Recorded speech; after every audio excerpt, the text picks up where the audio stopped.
नमस्कार, स्वागत है आपका चुनाव आज तक पर। मैं हूं रवीश पाल सिंह। मध्य प्रदेश में विधानसभा चुनाव से पहले भारतीय जनता पार्टी और कांग्रेस के बीच ओबीसी वोटर्स को रिझाने की एक होड़ सी लगी हुई है। दोनों ही राजनीतिक दल ये बताने की कोशिश में है कि कौन इनमें से ओबीसी वर्ग के साथ खड़ा है और कौन उसके विरोध में खड़ा है।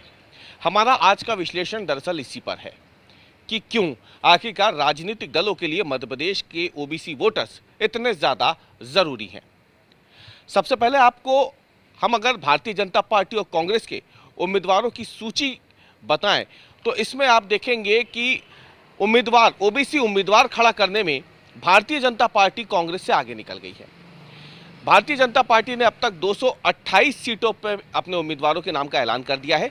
मध्य प्रदेश में कुल 230 विधानसभा सीटें हैं। इन 230 में से भाजपा ने जो 228 सीटें डिक्लेयर की हैं उनमें से 66 ओबीसी कैंडिडेट्स हैं।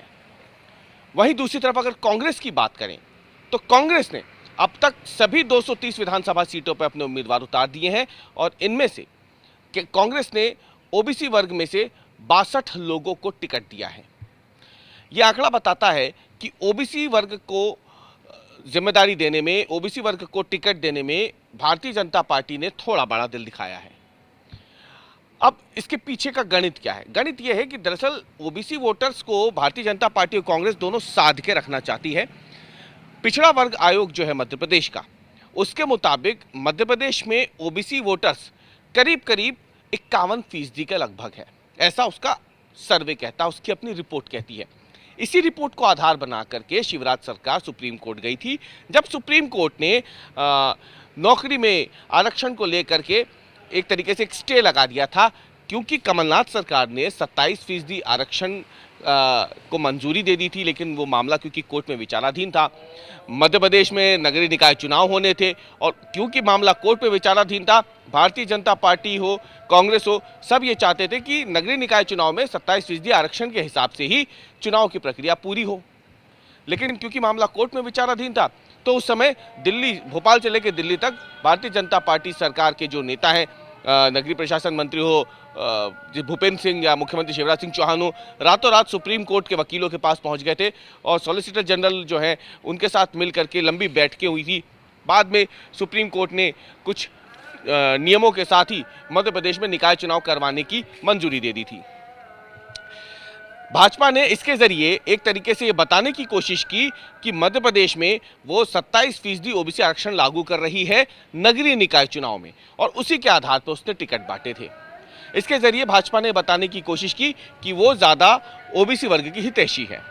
दूसरी तरफ कांग्रेस ने जमकर हमला बोला। उन्होंने कहा कि क्योंकि कमलनाथ सरकार में ओबीसी आरक्षण जो है 27% कर दिया गया था 14% से बढ़ा के, लेकिन उनकी सरकार गिरा दी गई। नतीजतन ये बात अटक गई। अगर कमलनाथ सरकार रहती मध्य प्रदेश में तो ओबीसी वर्ग को अब तक 27% आरक्षण का लाभ मिलना शुरू हो जाता। कांग्रेस ने इसके जरिए यह भी हमला किया कि शिवराज सरकार जो है ओबीसी आरक्षण को लेकर के गंभीर नहीं है और इसीलिए जानबूझ करके अदालतों में ऐसे वकीलों को भेजा जा रहा है जो ठीक से ओबीसी वर्ग का पक्ष नहीं रख सके। अब शिवराज सरकार ने उसी समय पिछड़ा वर्ग आयोग की रिपोर्ट को हवाला बताते हुए मध्य प्रदेश में 51% करीब के हैं ओबीसी वर्ग, इसकी गिनती की रिपोर्ट सामने रखी थी। अब मध्य प्रदेश में अगर हम बात करते हैं ओबीसी वोटरों की, तो ओबीसी वोटरों की हिसाब से 70 विधानसभा सीटें ऐसी आती हैं जहां पे ओबीसी वर्ग निर्णायक भूमिका में है। इनमें अगर देखा जाए तो कुर्मी हैं, पटेल हैं, कई जगहों पर यादव हैं, कई जगहों पर लोधी हैं, कई जगहों पर किरार हैं। अब इतना बड़ा ओबीसी वर्ग है मध्य प्रदेश में जो कई सीटों पर सीधा सीधा असर डालता है। मध्य प्रदेश के मुख्यमंत्री शिवराज सिंह चौहान खुद ओबीसी वर्ग से आते हैं। इससे आप समझा जा सकता है कि भारतीय जनता पार्टी के पास आज की तारीख में सबसे बड़ा चेहरा जो है मध्य प्रदेश में वो ओबीसी वर्ग से है। भाजपा इस पर भी क्रेडिट लेती है और खुद को ओबीसी वर्ग का हितैषी बताती है। भाजपा जब कभी भी जो आरोप लगता है भारतीय जनता पार्टी के ऊपर कि वो ओबीसी वर्ग की हितैषी नहीं है, तो वो मध्य प्रदेश में अपने मुख्यमंत्रियों की सूची सामने रख देती है। 2003 में पहली बार जब भारतीय जनता पार्टी, ये जो कार्यकाल कांग्रेस के 10 सालों की सत्ता को उखाड़ फेंकने के बाद आई थी, तो 2003 में ओबीसी वर्ग से ही उमा भारती को मुख्यमंत्री बनाया गया जो लोधी समाज से आती हैं। इसके बाद ओबीसी समाज से ही बाबूलाल गौर को मुख्यमंत्री बनाया गया जब उमा भारती को मुख्यमंत्री पद से इस्तीफा देना पड़ा था। जब बाबूलाल गौर को इस्तीफा देना पड़ा तो फिर भारतीय जनता पार्टी ने शिवराज सिंह चौहान को मुख्यमंत्री बनाया। शिवराज सिंह चौहान तब से लेकर अब तक मध्य प्रदेश के मुख्यमंत्री बने हुए हैं और वो ओबीसी वर्ग से आते हैं। भारतीय जनता पार्टी हर बार यही कहती है कि उसने एक के बाद एक 3 मुख्यमंत्री जो दिए प्रदेश को वो ओबीसी वर्ग से दिए।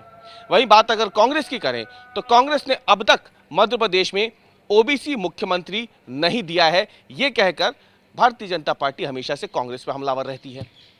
तो दोनों ही राजनीतिक दल साफ तौर पे एक दूसरे को ओबीसी वर्ग का विरोधी बताते हैं और खुद को ओबीसी वर्ग का सबसे बड़ा हितैषी बताते आए हैं। इसके पीछे का गणित बिल्कुल साफ है। 70 से ज्यादा विधानसभाओं में ओबीसी वोटर ही तय करता है कि वहां से चुनाव कौन जीतेगा और इसी ओबीसी वर्ग को साधने के लिए, इसी 70 सीटों को साधने के लिए भारतीय जनता पार्टी और कांग्रेस दोनों ही खुद को ओबीसी वर्ग का सबसे बड़ा हितैषी बताते आए हैं। इस बार भी चुनाव में ओबीसी वोटर्स ही कहीं ना कहीं दोनों राजनीतिक दलों के केंद्र में हैं और दोनों ही राजनीतिक दल बखूबी इस बात को जानते हैं कि एमपी की सत्ता पर यदि आना है तो ओबीसी वर्ग को, आदिवासी वर्ग को और महिलाओं को साध कर रखना बेहद ज़्यादा ज़रूरी हो जाता है।